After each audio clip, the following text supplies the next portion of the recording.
Shalom, selamat pagi Bapak Ibu, Saudara, rekan-rekan yang saya kasihi di dalam Tuhan Yesus Kristus. Dengan penuh sukacita di dalam Tuhan, kembali di pagi hari yang indah ini, izinkan saya menyapa dan menjumpai Bapak Ibu Saudara semua melalui program Motivasi Pagi. Kebenaran firman Tuhan pada pagi hari ini terambil di dalam kitab Wahyu, pasal yang ke-15, ayat yang keempat, yang berbunyi demikian. Siapakah yang tidak takut ya Tuhan, dan yang tidak memuliakan namamu? Sebab Engkau saja yang kudus, karena semua bangsa akan datang dan sujud menyembah Engkau, sebab telah nyata kebenaran segala penghakimanmu. Amin. Saudara-saudara terkasih di dalam Tuhan, tujuan utama manusia adalah memuliakan Allah. Eksistensi manusia tentu memiliki tujuan. Tujuan ini tidak bisa ditemukan dalam diri manusia itu sendiri. Jika kita ingin tahu tentang apa tujuan kita ditempatkan di bumi ini, maka kita harus memulainya dengan Allah. Sebab Allah yang menciptakan kita. Kita diciptakan dengan tujuannya dan untuk tujuannya. Dengan berpedoman kepada firman Tuhan, tujuan utama manusia adalah memuliakan Allah dan menikmati Dia selamanya. Kita diciptakan untuk kemuliaan Allah. Tuhan berfirman, semua orang yang disebutkan dengan namaku, yang kuciptakan untuk kemuliaanku, yang kubentuk dan yang juga kujadikan. Yesaya 43 ayat yang ke-7. Tuhan menciptakan kita untuk kemuliaannya. Saudara-saudara terkasih, bagaimana seharusnya respon kita sehubungan dengan hal ini? Rasul Paulus menuliskan, jika engkau makan atau jika engkau minum, atau jika engkau melakukan sesuatu yang lain, lakukanlah semuanya itu untuk kemuliaan Allah. 1 Korintus 10 ayat 31. Biarlah kita senantiasa memuliakan Allah dan menikmati Dia selamanya.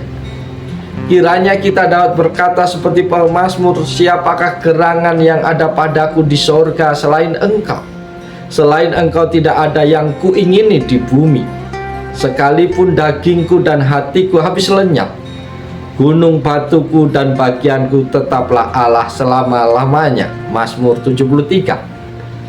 Bapak Ibu yang dikasihi Tuhan, melalui nas firman Tuhan yang sudah kita baca, ada berapa alasan mengapa kita harus memuliakan Allah. Yaitu yang pertama, karena Allah adalah satu-satunya pribadi yang layak menerima segala kemuliaan. Dialah pencipta segala yang ada di dunia ini. Segala sesuatu berasal dari Dia dan berada dalam kuasa kedaulatannya. Semuanya itu membuatnya berhak menerima segala bentuk pengagungan dan penyembahan kita. Alasan yang kedua adalah Allah layak dimuliakan karena hikmat kebijaksanaannya yang luar biasa. Saudara-saudara terkasih, hikmat Allah itu tampak dalam caranya mengatur dan memelihara seluruh ciptaan. Hikmatnya juga nampak dalam rencana dan karya keselamatan yang dibuat dan dikerjakannya.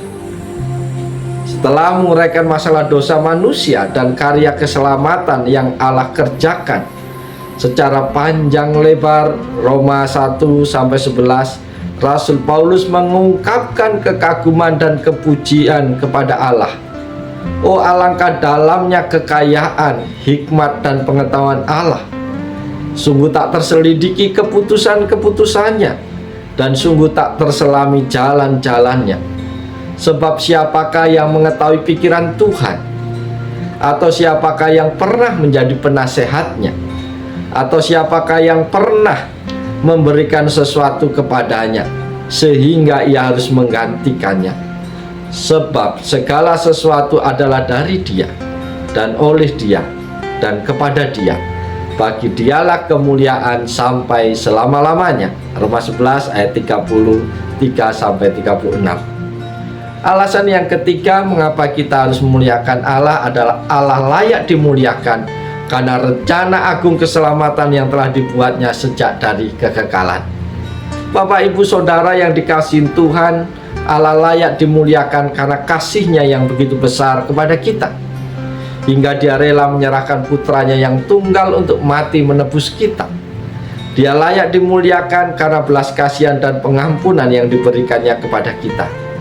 Singkatnya, Dia layak dimuliakan karena segala sifatnya dan segala karyanya yang mengagumkan.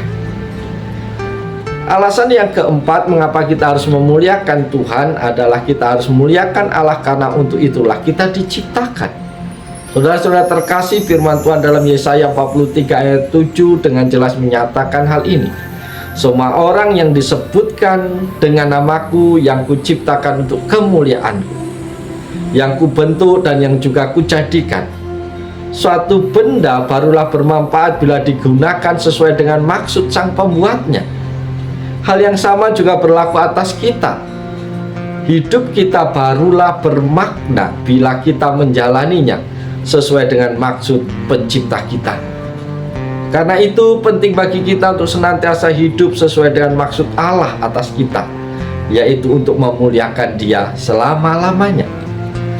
Alasan yang kelima adalah Allah adalah pemilik seluruh kehidupan kita.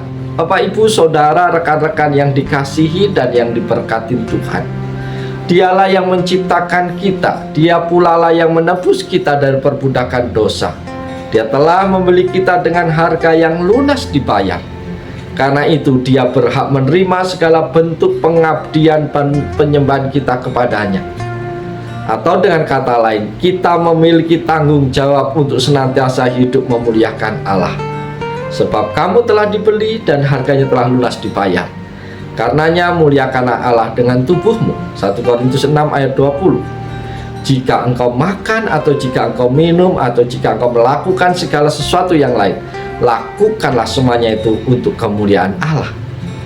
Demikianlah sebagai umat Allah kita harus senantiasa hidup seturut kehendak-Nya dan bagi kemuliaan-Nya. Segala sesuatu yang kita lakukan, baik hal yang besar maupun yang kecil, haruslah kita lakukan demi kemuliaan Allah. Inilah berapa alasan mengapa kita harus memuliakan Tuhan. Karena itu, Bapak, Ibu, Saudara yang dikasihi Tuhan, muliakanlah Tuhan dengan segenap akal dan budi kita. Sebab karena untuk itulah kita diciptakan oleh Tuhan di dunia ini. Bapak, Ibu, Saudara yang dikasihi oleh Yesus Kristus, kembali pagi hari ini kita layak bersyukur kepada Tuhan karena kita boleh kembali mendengarkan suara-Nya. Dan biarlah firman Tuhan menolong kita untuk menjalani seluruh kehidupan kita sepanjang hari ini.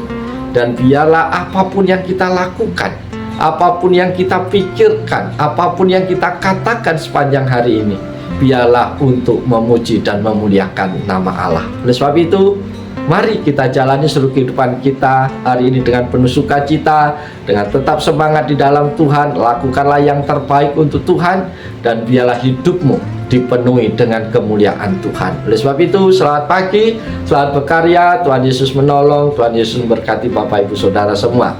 Salam.